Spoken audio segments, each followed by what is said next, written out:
3 মাস ফেরার, কিন্তু হঠাৎ করেই ইডির দপ্তরে হাজির হলেন সোনা পাপ্পু। 3 মাস ধরে তার কোনো খোঁজ পাওয়া যাচ্ছে না, যদিও আমরা দেখেছি ফেসবুক লাইভ সহ বিভিন্ন সোশ্যাল মিডিয়ায় তাকে দেখা যাচ্ছিল, কিন্তু পুলিশ কিন্তু তার কোনো খোঁজ পাচ্ছিল না। হঠাৎ করেই তিনি ইডির দপ্তরে হাজির হন। জমি প্রতারণা থেকে একাধিক অভিযোগ রয়েছে তার বিরুদ্ধে। কাকুলিয়ায় বোমাগুলির পর থেকে উধাও হয়ে যান সোনা পাপ্পু। আর্থিক প্রতারণা, তোলাবাজির মামলায় ইডির তলবেও গড় হাজির ছিলেন যে সোনা পাপ্পু, তিনি আজ হঠাৎ করে ইডি দপ্তরে এসে হাজির হন।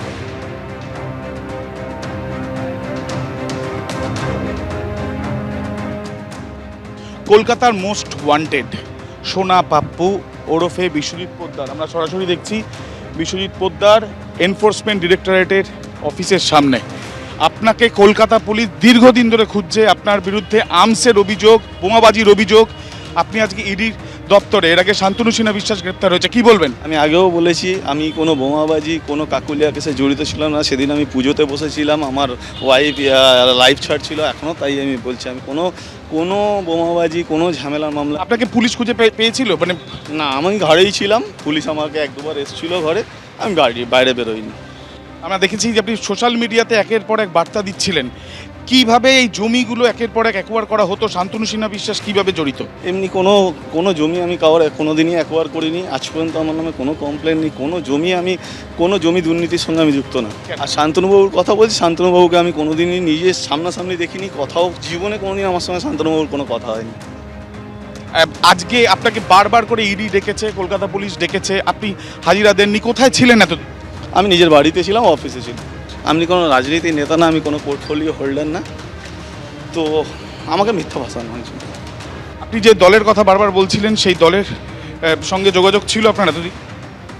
আমি তো এমন কোনো বড় পোস্ট হোল্ড করতাম না, তো যোগাযোগ মানে নর্মালি যারা মানে খুব বড় পোস্ট হোল্ডারের সঙ্গে আমার কোনোদিন যোগ ছিল। আজকে যদি ইডি গ্রেপ্তার করে কি করবেন?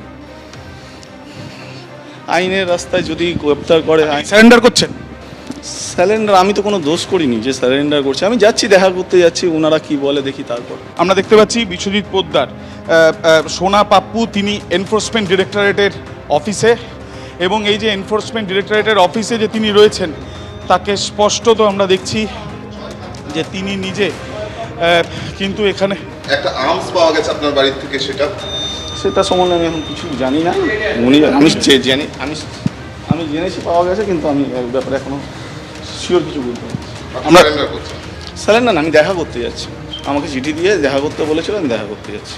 জয়কান্তের সঙ্গে কি সম্পর্ক ছিল? জয়কামন জাস্ট আমার বন্ধু, কোনো বিজনেস সংক্রান্ত ওনার সঙ্গে আমার কোনো রিলেশন ছিল না। তোলাবাজির নেক্সাসের কথা বলা হচ্ছে। জীবনে কোনোদিন আমি তোলাবাজি করি, আমি ব্যবসায়ী, আমার বাবা সোনার দোকান, আমারও সোনার দোকান, আমি কোনোদিন তোলাবাজির সঙ্গে যুক্ত নেই। আজ পর্যন্ত একটাও কমপ্লেন কোনো থানায় আমার নামে তোলাবাজি নেই। আমরা দেখতে পাচ্ছি সোনা পাপ্পু বিশ্বজিৎ পোদ্দার, তিনি এনফোর্সমেন্ট ডিরেক্টরেটের অফিসে। ক্যামেরায় শুভঙ্কর লাহার সাথে আবির দত্ত, এবিপি আনন্দ, কলকাতা। এবিপি আনন্দ, এগিয়ে থাকে, এগিয়ে রাখে।